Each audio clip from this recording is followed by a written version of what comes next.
Welcome to இது வேற level சமையல். இன்றைக்கி நம்ம எதை பற்றி பார்க்க போகிறோம்னா பாம்பே டோஸ்ட் செய்ய போகிறோம்.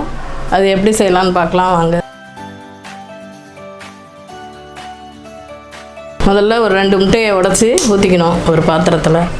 இந்த அளவு ஸ்பூனில் 2 ஸ்பூன் போட்டுக்கணும். உப்பு இந்த அளவுக்கு ஒரு பிஞ்சு.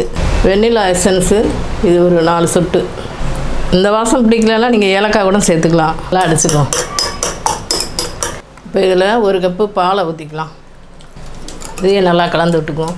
நெய் 1 ஸ்பூன் போட்டுங்க.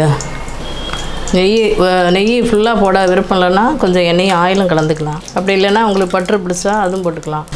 இந்த ப்ரெட்டை இதில் டிக் பண்ணி இதில் போட்டுக்கலாம். 2 பக்கமும் திருப்பி போட்டுக்குவோம்.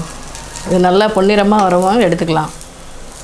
ப்ரெட்டு நம்ம கடையில் விற்கிற ப்ரெட்டு தான். இந்த இது ப்ரெட்டு நல்லா பொன்னிறமாக வந்துருச்சு. இப்போ எடுத்து வச்சுக்கலாம். இன்னொரு பேர்ச்சும் பொரித்து எடுத்துக்குவோம். அவ்வளோதான், இந்த பாம்பே டோஸ்ட் ரெடி ஆயிடுச்சு. இப்போ இது ஒரு 5 நிமிஷத்தில் பண்ணி முடிச்சிடலாம். குழந்தைகளுக்கு ரொம்ப பிடிக்கும். பெரியவங்களும் தான், அவங்களும் நல்லா விரும்பி சாப்பிடுவாங்க. நீங்களும் செஞ்சு பாருங்கள் ஃப்ரெண்ட்ஸ், சூப்பராக இருக்கும். இந்த வீடியோ உங்களுக்கு பிடிச்சிருந்துச்சுன்னா மறக்காமல் சப்ஸ்கிரைப் பண்ணுங்கள், லைக் பண்ணுங்கள், ஷேர் பண்ணுங்கள். கீழே உள்ள பெல் பட்டனை கிளிக் பண்ணுங்கள். அப்போ தான் நான் போடுறோட வீடியோவோட நோட்டிஃபிகேஷன் உடனே உங்களுக்கு வரும்.